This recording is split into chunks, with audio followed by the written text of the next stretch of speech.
Oh, that's fancy.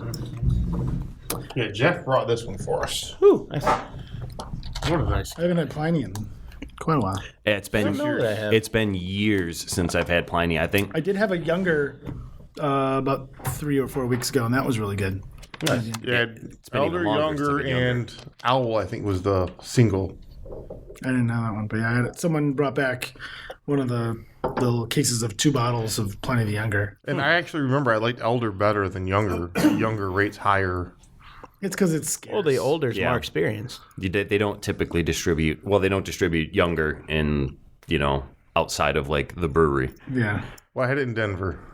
When I was out there, they had it on tap. That doesn't surprise me though. It's Denver. They have everything in Denver. It's Yeah. the happiest city in the fucking world. We're going I next thought year, that was right? Amsterdam. I'm going this year, but we are definitely going Yeah, I next can't year. make it this year.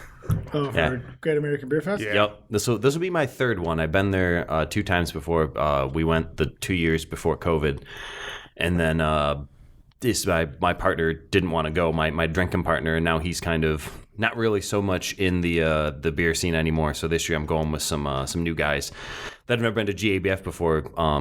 2 out of 3 of them have been to Denver before. We've been there like 10 times. And like they call Grand Rapids Beer City, USA, and they're fucking lying. No. I say it every time. Like it's Colorado, like just Denver and all the suburbs and all the cities. It's just there's so many breweries. It's stupid. Well, Denver's a crazy scene for sure. Oh yeah, I love it. Yeah. The No, food's good too.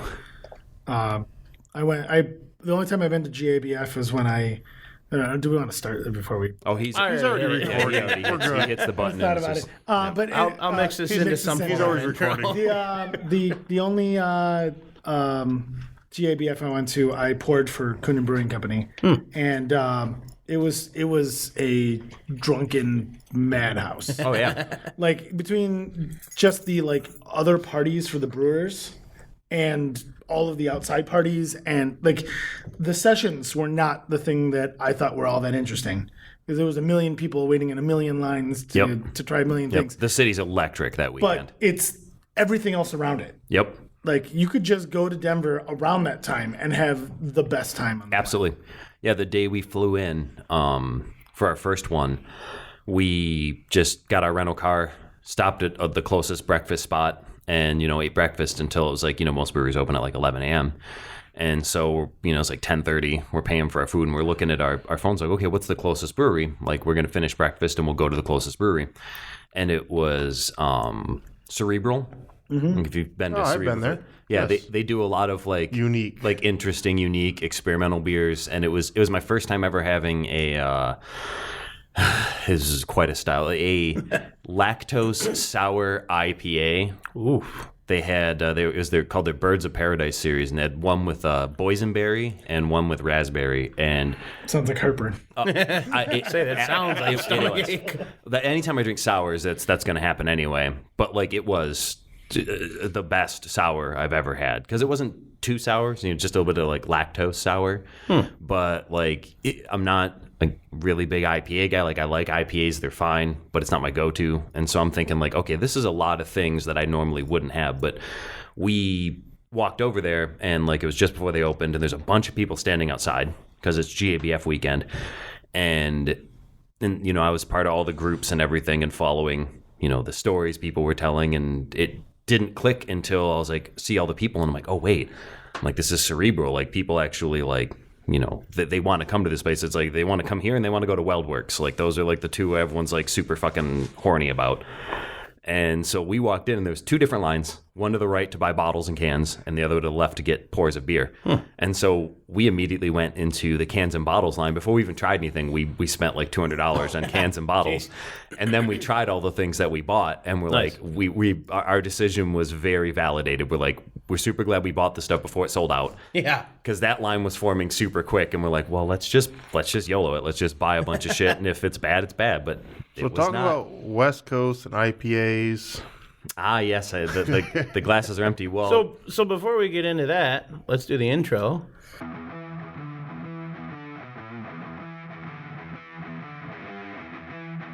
Wait, don't turn the channel.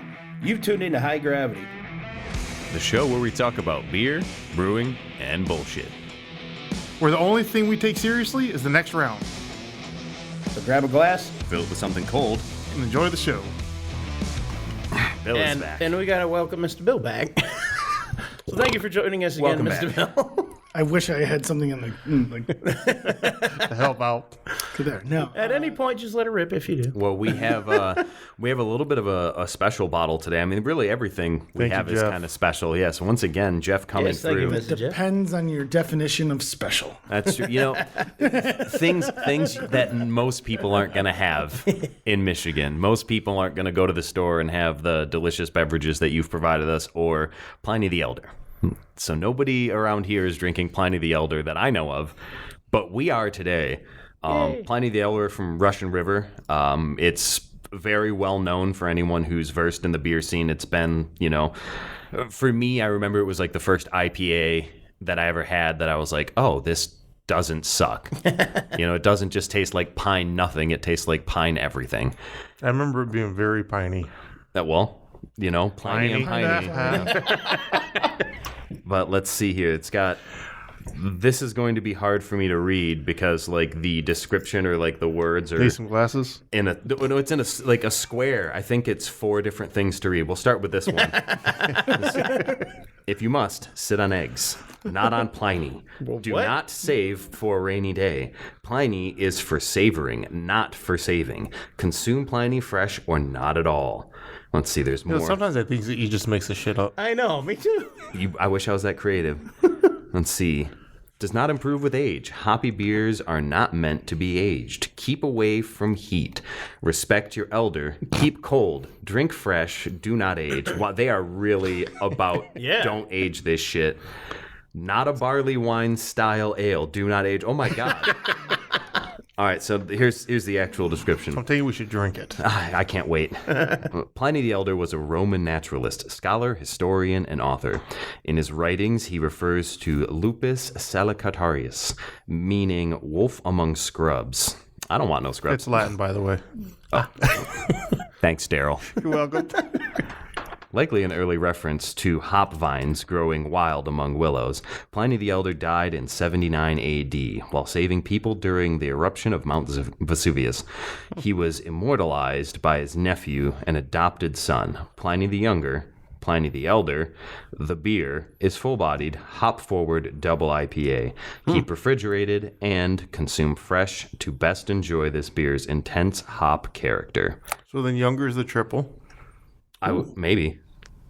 Or is it? Sir. It's not a single. Ooh, You have the... ring thing. Yep. nice. That sounds sexy. Well, you open it. You get to pour first, yeah. Don't mind if I do. Yeah, don't...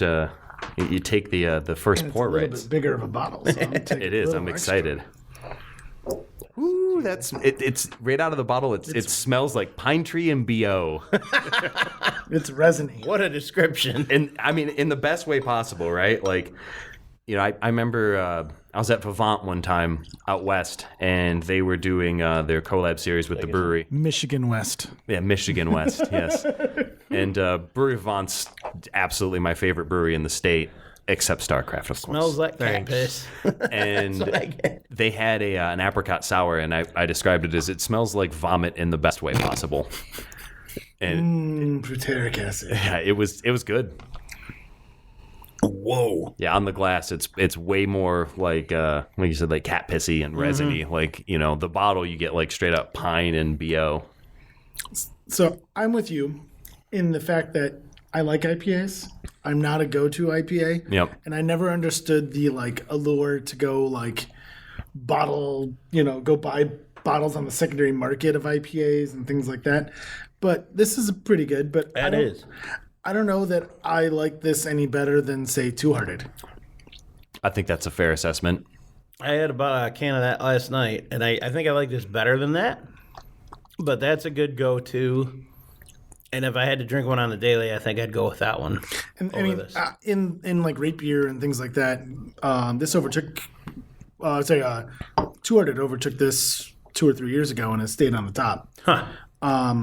But it, this for some reason I don't see why this is so scarce. It should be Yeah. their go-to, but I think they artificially must make it scarce. I think too, though, when and they only distribute to a very few. Pliny the Elder was coming on the scene, like the market wasn't as saturated with IPAs. You know, like when I remember drinking this, like there were IPAs out there, but like we don't have the brewery scene that we had back then. I mean, this was 10 plus years ago.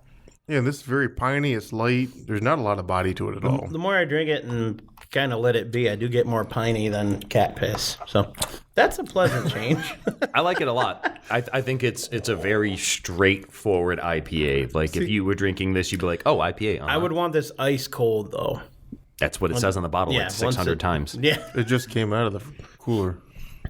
Huh. So It seems like it should be 40 colder degrees. for optimal enjoyment, but Yeah, this was it's bottled still good. on I still like it. 416. So it is Pretty new. fresh enough. Yeah, they don't actually list the ABV on the bottle. Or maybe they do. There it is. 8%. Okay. Now they call it a double. And for an IPA, though. Yeah. And I think it's a little thin for a double. yeah, agree normally with that. a double or a triple, I'm expecting like that kind of more syrupy kind of body to Thicker it. body, Yeah. But again, is not a go-to style of mine. Double and triple IPAs fall even further down the list than just a regular IPA. But as far as doubles go, I can't think of a double I would compare it to that I would be like, oh, I'd rather drink that. I'd rather drink this than any other double IPA I can think of. I will say that this is better than the Double Hearted. I do not like Double Hearted at all. I have Not not like had Double that. Hearted at all. Nope. A lot of not people, tried that. I know are like, how do you not like it? It's so much better. I'm like, how? Like it's like Too Hearted to me is already kind of a little bit sweet, and the double to me was it was way too sweet. I haven't tried that yet. I'll have to find that. There is a double I would drink before this one. The 1.21 gigahops. No, At StarCraft Brewery. And what's the address again? Everyone already knows that. We said it every time. But we have new it is. listener. It is also a good. That is also a good double IPA. I first got to drink that at my bachelor party That where I was wasn't supposed to get drunk. And Daryl got me very drunk. And I have to say that is a great name. It's It's good. 1.21 gigahops. It's one of my go-tos. It's still no SOB, but it's still good. So this is good, but it's just simple flavor. It's very basic. Yeah, There's not a lot to it. it tastes like two-row, maybe a touch of caramel, and then bunch of hops. It's almost like a smash, Yeah, the way it is. very much. It does remind. Not a lot of. It does malt remind me of character. Too Hearted in that same vein, where it doesn't taste like they've got like 6 hops in it and 15 grains. Very straightforward. Yeah, I'm not sure. This tastes a little Chinook. I'm not sure exactly what hops it is. But Well, it's weird. It smells like Galaxy, but it has no taste of Galaxy at all. no. And But it like has a you smell said to cat it. pissy, and I was like, is it going to be Simcoe? I'm not ever And I'm like, fine enough to notice. and the it's not different hops. Simcoe in any way. No. Galaxy's very, very noticeable. Like it has the flavor smell of wise, it. yeah. But I don't taste it. Like the flavor is much more like Galaxy's much more like pineapple and stone fruit and like tropical Pomegranate. fruits. One thing I don't have a whole Strong. lot of knowledge on is the difference in hops. I know they do different things. Galaxy's my favorite But hop. There's so that's many why I hops, know. though. Oh yeah, And so many crossbreeds, and who knows? yeah. I've never been able to pick them out like that though. I think one of my favorites lately, especially for like tropical stout type things, is Sabro. I've been loving that hop. I haven't used that one So yet. good. It's just tropically and wonderful, and just has crazy depth of flavor. Nice. Oh, for a touch more. Yep, you can have the last of the bottle. Okay. You know what, though? I'm not going out of my way to get this again. Last time I had it was 6 years, and I remember it being good. Just not out of my way to get. I like it a lot. Yeah, I wouldn't like fly out of the Denver to state get to it. get it. Yeah, don't know if but I like have if somehow a brewery or like a tap house has it on tap, like I would drink this. I could drink this all day. Like this is to me like this. I would drink this ice cold out on the boat all day and get in all kinds of fucking trouble. I reiterate the fact that it's good, but I'm not going out of my mind for it in any way. Yeah, I think have had this. it's just a nice clean drinking IPA. This was the double. No, it's Pliny the Elder. Oh, Pliny but the it's Elder's considered a double IPA. No. Interesting. So yeah, I mean, hey, I'm no complaints here. Yeah, it's still good. I've had far worse. I'd rather drink it over like an all-day IPA. Oh, yeah. Yeah. And nothing wrong with an all-day IPA either. No, I was going to say, not to say I don't like that. That one's still good. Nope. Despite our, shit talk of KBS last episode, their founder still has some pretty decent beers. Oh, yeah. Not going to complain. I tried that Immortal Bloom or Mortal Bloom. It's not really a big kind of like juicy NEPA kind of guy. Like that flame burned hot and fast for me. Like the M43 days, everyone got super hype about that. And, was it Round Earth and Green Barn or whatever the fuck they had. They had like 4 different variants of it. And there's a couple months there where I was like, this is great. And then that style just burned out on me. Like I haven't ordered a NEPA since. So it's weird. I've been to quite a few beer festivals in Europe. And when I started brewing, everything I brewed was like trying to make all these European beers and try to make, the best Belgian triple or the best German lagers or whatever, right? Emulating all these breweries. I go to these festivals and they are 90% New England IPAs. American styles. Yep. It is New England IPAs. It is pastry sours. It is pastry sour. That'd be good. Pastry stouts. What is that? Pastry sours. They're basically like if you take and make a lacto like a kettle sour and then put in all of the fruit. Right? And so you don't get any real sour to it other than like it balances the sweet.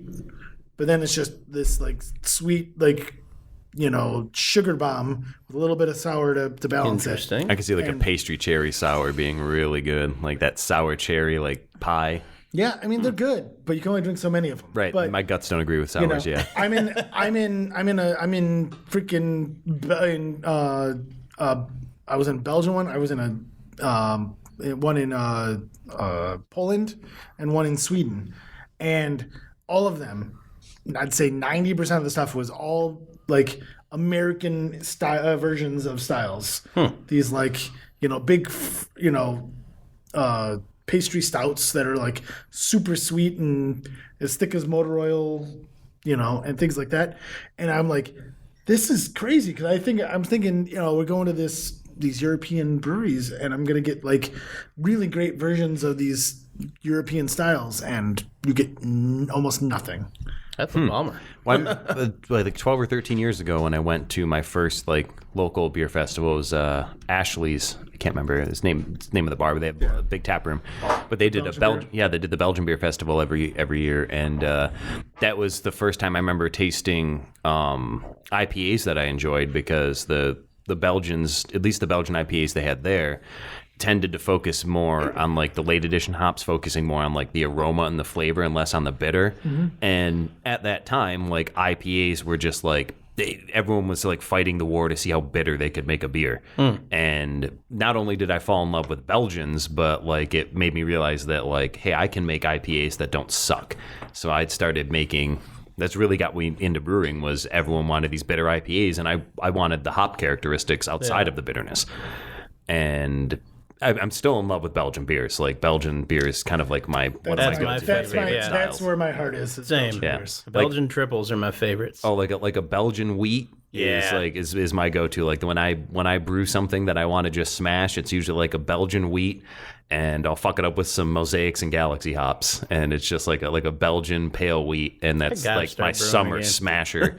But I want to hear more about the European beer festivals, the Belgian one obviously specifically, but like tell us more about like the European beer festivals. So the Belgian one was pretty small, but again, it was like 20 or so breweries and meaderies, because all these I followed. Bee Nectar. I'm good friends with the owner of Bee Nectar, and I go on trips with him all the time. So he takes my wife and I to all these places with him to go pour for him. And so I'm like, heck yeah! Basically, I get like cheap rooms and access to this festival. All I got to do is pay for my food and a flight, and I'm like, hell yeah, right?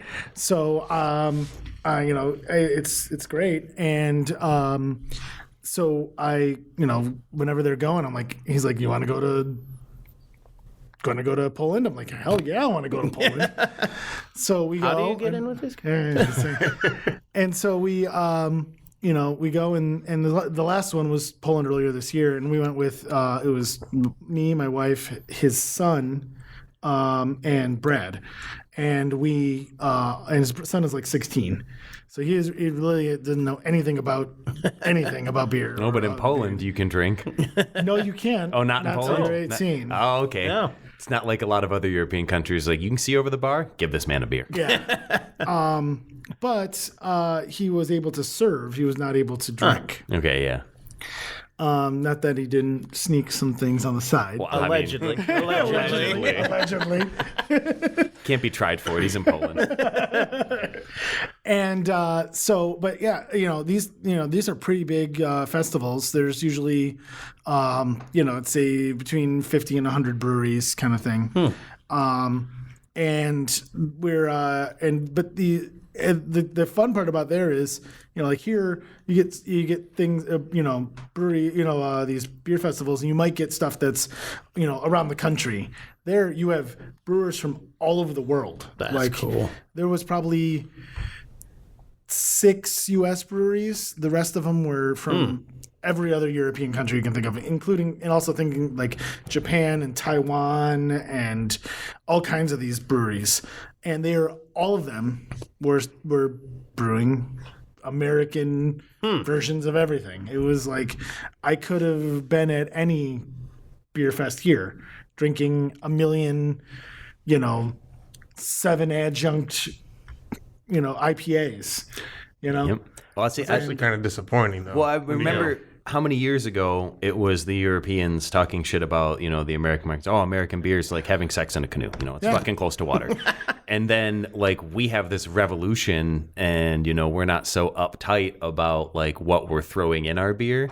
And all of a sudden we become, like, the world beer leader. Everyone's like, oh, well, American beer is good. So, I mean, we followed the trend from them. Yeah, most descendants are fucking Europeans anyway, so they bring their traditions with them. But yeah, it's interesting that that kind of pendulum has swung the other way, where like everyone's emulating us. Exactly, we were emulating the European styles for 200 fucking years. Let's be honest. And they talked all the shit, and now it's back the other way, where it's like, oh, the Americans, huh? Okay, yeah. Well, that breweries make America great again. Yeah, right.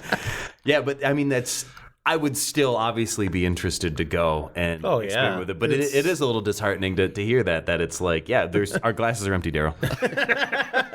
It is a little disheartening though at the same time. All right, stories are great, but come on, let's try the Zambian mead. All right, I'm excited. This is making me nervous that it's going to fall over. So this tiny little skinny mead bottle keeps wobbling on the table, and I'm going to put it in the cup all right. holder. So Zambian mead, tell us about it. So Zambian mead is this is a homebrew of mine, and it is made with the honey from the Zambian forest. So technically, it's a wildflower because there's no single varietal, but it's weird because it's literally just wild in the middle of the forest in Zambia. So this honey is very different from a lot of other honeys. It's going to be a little leathery, little like funky, kind of like Brett characters. I like kind of funk. thing. Yes. When he said funk, it's the aroma has that almost kind of like a touch of apple cider vinegar, like kind of funk to it. And tobacco is another character I get a lot from people. Now this one is sweet. This one was a little older. It was in to be honest, it was better about a year ago. It's starting to fall off, but it's still got a lot of cool character, and I thought it would be something that would be interesting to show the honey character. Yeah, you get a little bit of that funk on the nose up front, but then like the back of the nose, the end is very honey. 100% honey. Like you just like pounded a handful of honey into your nostrils. And it is a lot drier than you expect from the smell. Good. because it God, does. It smells. It's very, got like tart and sweet deep. smell. Yeah. Like, And so if anyone's ever heard of buckwheat honey, it's got a lot of Buckwheat that honey's same, good. It's got that same character as buckwheat, where it's got that little like Oh my God, that's savory kind of characters, even though it's honey and it's got a little, So, that slight we're sweetness. talking about the similar one that I have from a commercial meadery at home. Yours blows it out of the water. Oh, thank you. Yeah. And like I said, this was another one that has so many metals on it. Yeah. But again, it's hit that peak and it's starting to come Yeah. the other way. It's not bad in any way. It's just really mild though. it's past it's past its absolute prime. I get a lot more honey aroma than I do taste. And I still get a little honey taste though. and it is a lot drier than you would expect, right? So I'll have to. My first mead, I still have 1 or 2 bottles of it, and it's well past like the 5-year prime aging. And I'm very curious, having done more of these shows, to break that open and see what's changed, and if I even remember what it tasted like in the beginning. Actually, come to think of it, I have a 6.5 gallon carboy full of mead that's like 4 years old now. I haven't bottled yet.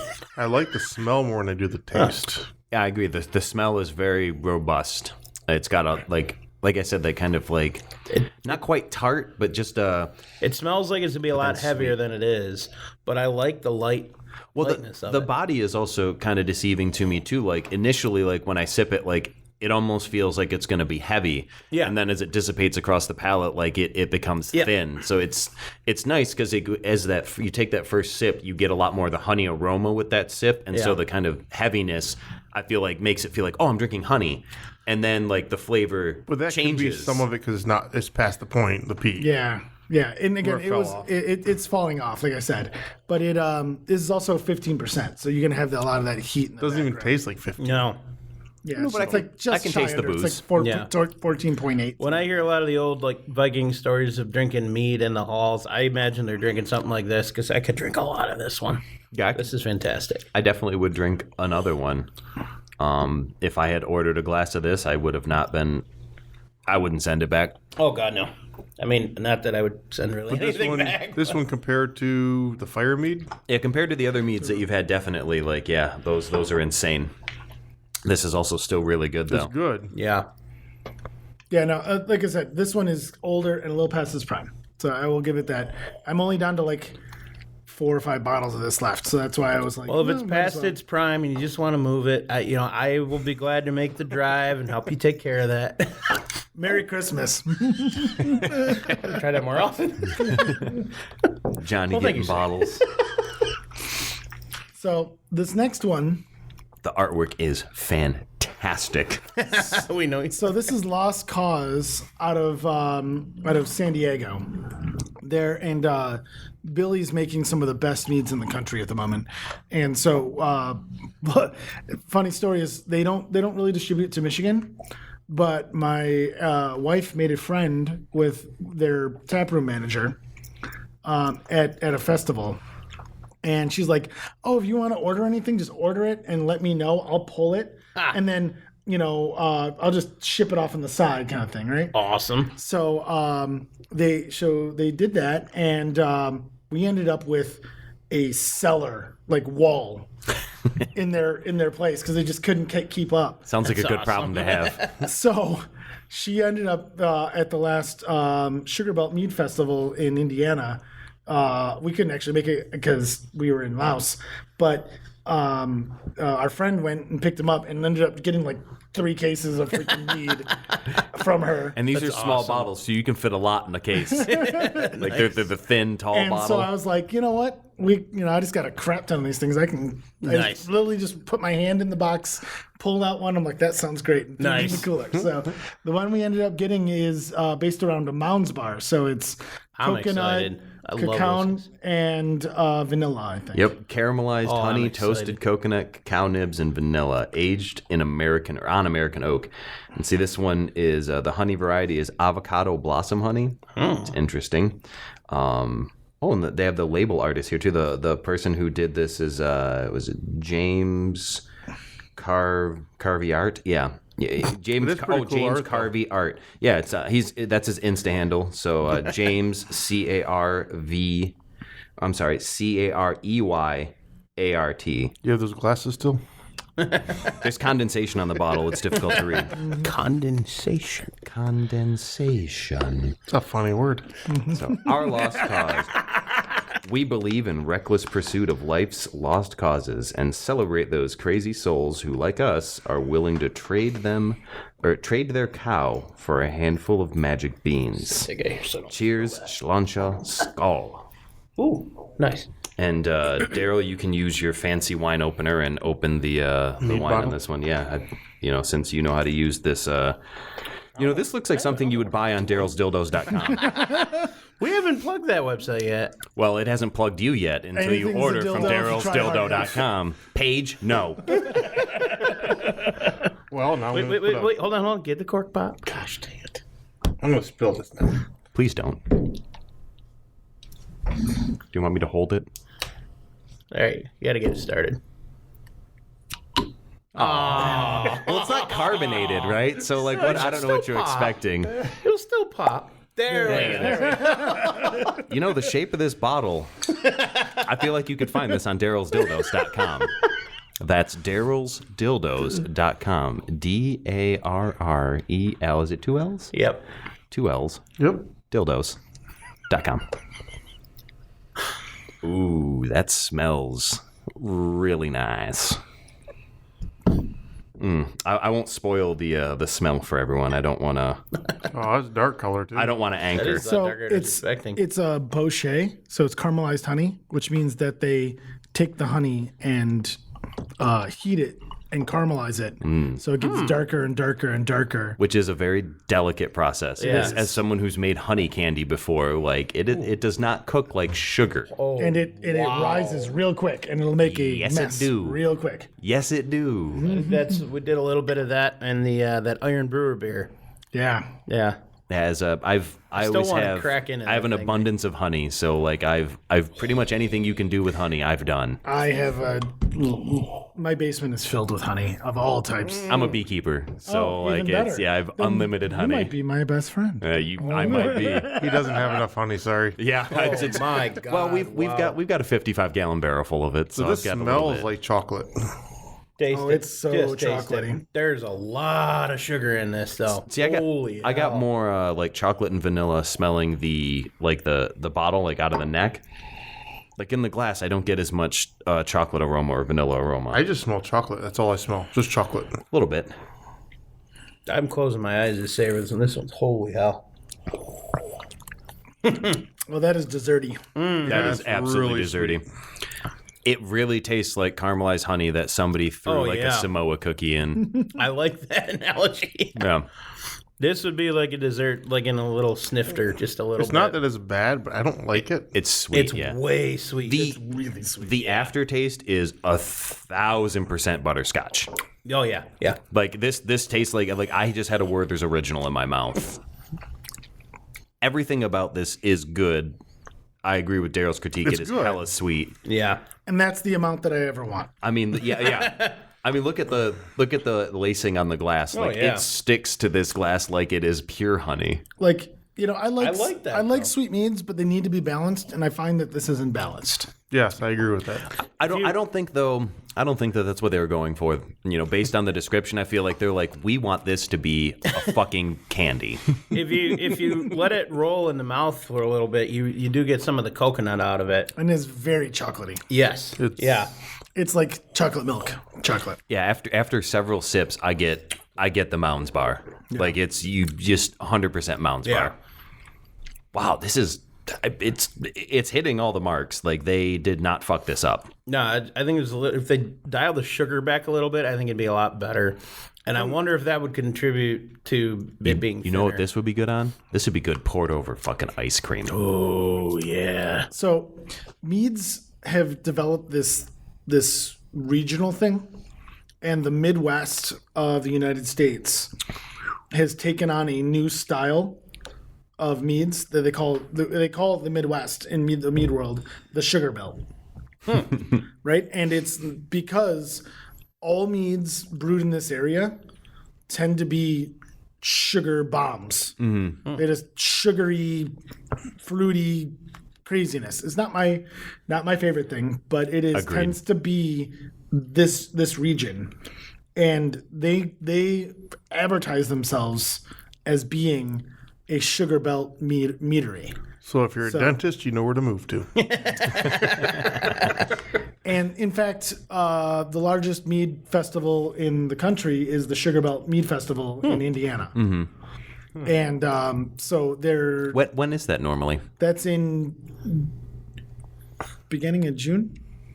Yeah, because I go to Indiana for Dark Lord Day every year. It is the same day as Dark Lord. Oh, fuck! Well, wait, I can do both. It's in Crown Point, so it's actually not very far. If I skip the music, which will break my heart, to go to the Mead Festival, fuck me up, fam. Well, if you get lit and just play some metal on your phone while you're on the way there, it's kind of the same thing. I was listening to Spirit World on the way here, and that's who we saw at Dark Lord Day. So Muncie and Crown Point are like 25 minutes away. Oh, fuck me up. We're going next year. Next year, we're going to do Dark Lord Day in the morning, do some bottle sharing, get our allotments, and then we're going to the fucking Mead Festival, boys. I'm in.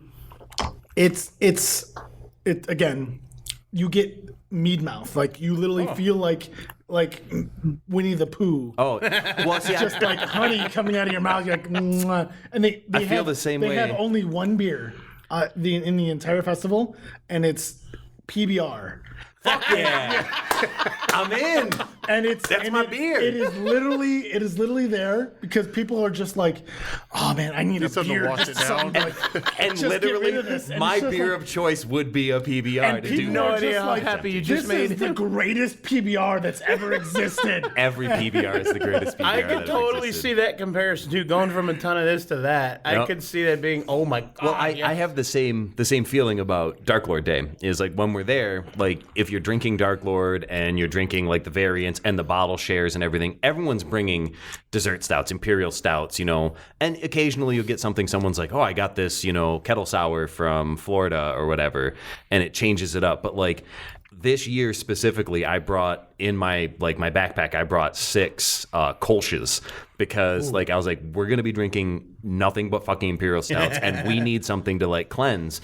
And so I had ice packs in my backpack and a bunch of this like local Indiana Kolsch. Nice. And that was like a lifesaver. After like 10 different imperial stouts, you're like, I feel like I've been chewing on hay and sugar cubes. I'm like a fucking horse. So if you warm that up in your hand a little bit, it changes that mouthfeel a little bit, and it really kind of mellows a lot out. And I'm out to further describe and prove the point.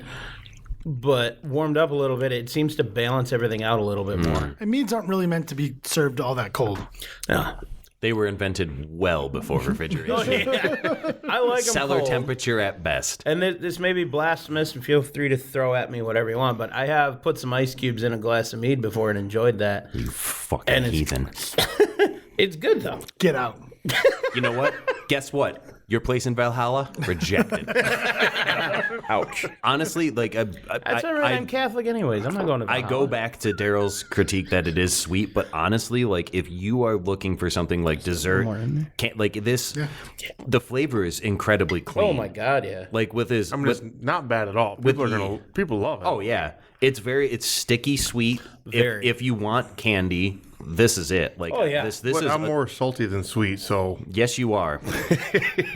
Honestly, this is probably the best, I would say, like... I'm trying to describe it. It's not... I wouldn't say it is like a standard mead. It's like a dessert mead, like a candy mead. Like, they've added things to it. Yeah, it's not just sugar, or I'm sorry, honey, water, and yeast, This is the adjunct mead. The pastry stouts of yes. meads. Yeah. Yes. Right? Like This if you like more ice than mead. If you like ice wines or particularly pastry stouts or dessert stouts, like this would be the mead you would want to start with. I'm actually having a hard time finishing this now. I'm not. It's so sweet. I'll step up as always. And again, I'm not typically a sweet guy. Like this. To cut that, I'm going to give you guys a sour. This one's sugar free. This drink I'm drinking sugar free because I don't do. That sounded awesome. Here, you want to pour it in here or that? Do you want to hit me with a little bit of that water, Dale? I want to rinse out all this sweetness before I get drink sour. out of this. You I don't care, give do a shit. You got my spit. We were Daryl and I were kissing earlier, so it's Outside, fine. yep. Yeah, we go outside. I got to get some action somewhere. We're married. Shit. brother. This is not normally part of the show. I don't know what's happened now. It's part of the show now. It's finally time we admit it. It's Pride Month, isn't it? You know. Love and marriage. Love and go together like a horse and carriage. This I tell So you. before we get caught into copyright, let's do a commercial break and we'll come back. Keith. Here's to you, Mr. Jeff the Beer Donator. While others bring chips and dip, you bring the ultimate liquid gold. You're the hero we never knew we needed, turning ordinary podcasting into extraordinary brewcasting. Each time you crack open a cold one, the podcast world gets a little brighter, a little funnier, and a lot more buzzed. Because of you, high-gravity listeners aren't just hearing content, they're cheering to it. Cheers to you, Mr. Jeff the Beer Donator, for making every episode a toast-worthy event. This one's for you. You can't have one without the other. Welcome back from commercial break, everyone. I didn't stop singing the whole time. It got weird. I ain't gonna lie, it got weird. So now we have a sour. Oh, you've already poured. So I poured it myself, yeah. But so this one is, if you've ever been to New Glarus Brewery, they only distribute. Oh, in, that's I have been to New Glarus. They only distribute in Wisconsin, and this is a one of their. They do special releases weekly or daily or something like that. But you only buy bottles at their one brewery, and then they're gone basically. So this is a foeder ale, and if you don't know what a foeder is, it's basically a giant oak barrel that they sour things and ferment in. There is a description if you want to read the description. Oh, I'm definitely going to. It looks like it's almost like all handwritten, and everything that's not handwritten is old in this English. this old English script that's impossible to fucking read. It's New Glarus Brewing Company. Style, vintage 21. Brewed 2014 and 16. So I'm imagining this is a blend. Probably. Okay. Bottled September 21st. IBUs 24. I was like, wait a minute, 241. I'm like, that's not possible. You can't isomerize that much. 24 IBUs. Batch 106.6.1, or that might be 106.b.l. I don't know. It's handwritten. Shouldn't you be reading this in like an English accent? Shut up. I could. You want me to? Kinda, yeah. OG 12.2. ABV 6.1% there, bruv. That's Australian. Oi, shut up, cunt. That's Australian. Yeah. I'm not reading it upside down. Australians are just the rednecks of England. Remember that. Let's see the Brewer Master's notes. All right, and let me see if the label's a little. There we go. Dan's annual brewing of American Sour Ale embraces traditional brewing methods, aged whole cone hops, raw wheat, cool ship aged in oak foeders. Foeders. Blended and fermented to enjoy now or age. The or and the age, like, because it's handwritten, look like they were pressed together. So I'm like, they misspelled orange. There's no N. Enjoy now or enjoy now orange. Makes sense. Oh, they're English. So. Brewed and bottled, New Glarus Brewing Company. Yeah, whatever. It definitely smells like a sour. My sister's old college roommate I talked about came from Wisconsin. Nice and bubbly. Hey, we have an audience member. It's nice and bubbly. I'm sorry, you don't want a lot. I'm not a fan of sours. She got me a at all. 12-pack of it. Brought that. What's up, Mr. Mark? Brought me a 12-pack of that once. And it was... Of what? Sorry, I missed that. It was a combo pack of New Glarus beers. Okay. Hey, where you going with the beer? Spotted cow. Yeah. That's all I can say. Yeah, there were 4 different ones in there, and Then I there's, like, don't the remember a nut lot brown about one. them anymore, but they were good. I like them. Yeah, I remember I kind of my first exposure to New Glarus was also the variety pack years and years ago, and I remember thinking like everyone loves this spotted cow, and I'm like, oh, this is good. Oh, I haven't tried a sip yet. It definitely cuts through the. Yeah, that bites in the back of your jaw. Well, it'll be nice after that last. Oh, it's I thought a it would change. be something Yeah. to cut through that sweetness. Oh, I like that I love the carbonation. Yeah, I love the volume of this. I like when my sours are bubbly as fuck. Yeah. Me too. And I think a lot of them do become that way because, even if you cold crash it and things like that, sometimes those little bacteria, they still survive. And as it bottle conditions, it just gets bubblier and bubblier. And that's probably part of the reason the sours get better with age, a lot of them, because they continue to break down more complex cellulose chains and shit and like turn into carbonation and alcohol. And I'm okay with that. So, a funny story about that. So traditionally, lambics can be served still as well as carbonated, right? I don't think I would like that still. But traditionally they were done, right? Yeah. So you can actually serve them still. And I was at the Ohio State Fair competition one time, and we have something that says a still lambic, and I'm like, okay, perfect, still lambic, that's fine. I go to open it, and it's actually a cork. I pull the cork, and we're in a warehouse with like 20-foot ceilings. And as I get the cork out, the cork shoots with the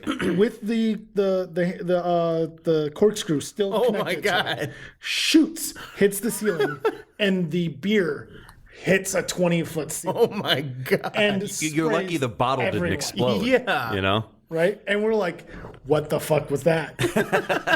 And we're like, okay, we look at the bottle. There's nothing in the bottle. A bummer. Instantly turned into foam. So I'm interested. So I had them bring the other bottle. But we get a bucket. And we know better now. So we're like, okay. And someone's got like there's people around and they got like a little stopper. And so like we hear the poof, and it starts like squirting out and immediately put that on there. And they're like, okay, psst, no, not yet. Psst, no, not yet. Psst, no, not Carbonated an entire bucket. It's like the root beer bottles. And so then someone they said, okay, we're gonna get a pitcher. So they sanitize the pitcher, and then we immediately spray it into a pitcher, and it's all foam.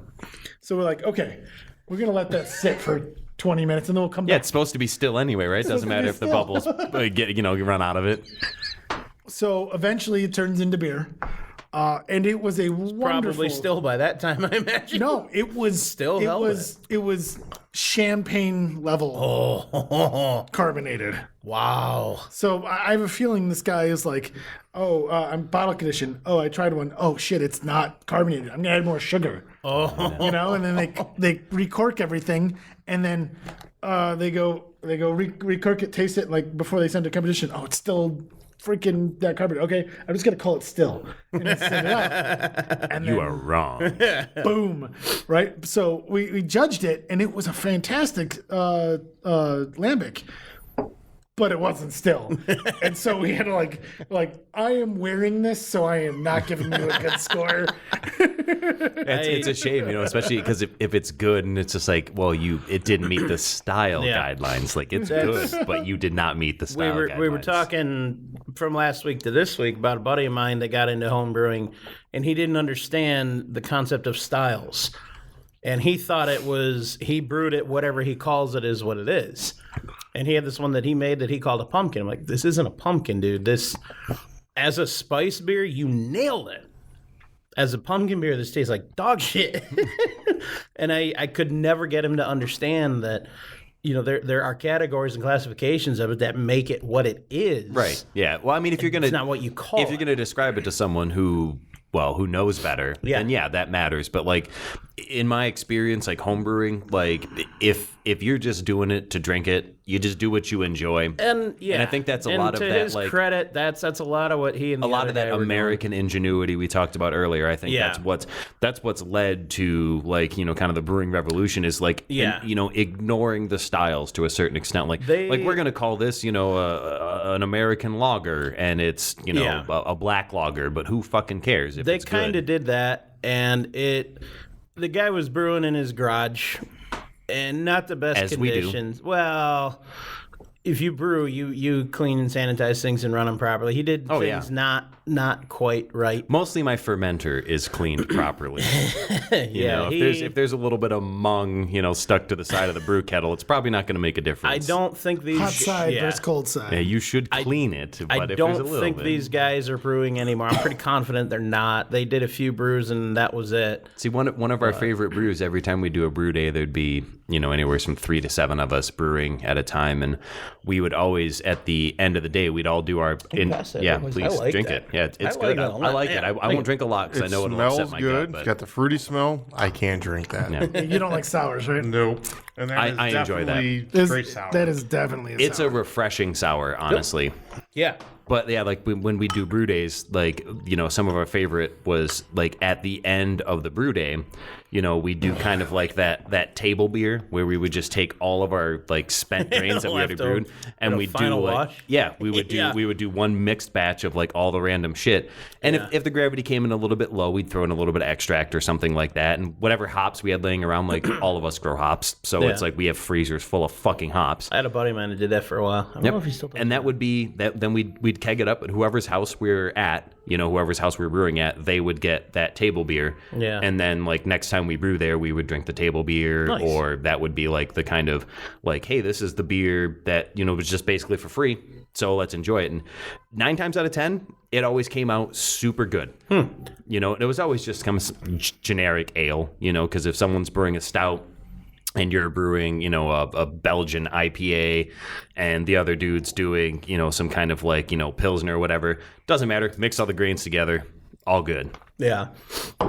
But, like those kegs of beer, they are finite in time, and they are now gone. Much like our time for this episode.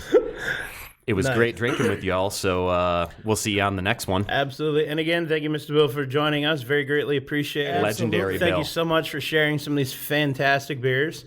And definitely love and hope to have you back, if you're up for it, to have you back one of Anytime. these days. We'll have you back on the next episode. Hey. If you didn't learn anything today, at least remember this. Beer is the answer that makes everything better. Can't remember the question, but who cares when you have a cold one in your hand? Remember, everybody, drink responsibly, drink high gravity. Most importantly, drink well. Okay, not the well. Life's too short for bad beers. Stay frosty, my friends.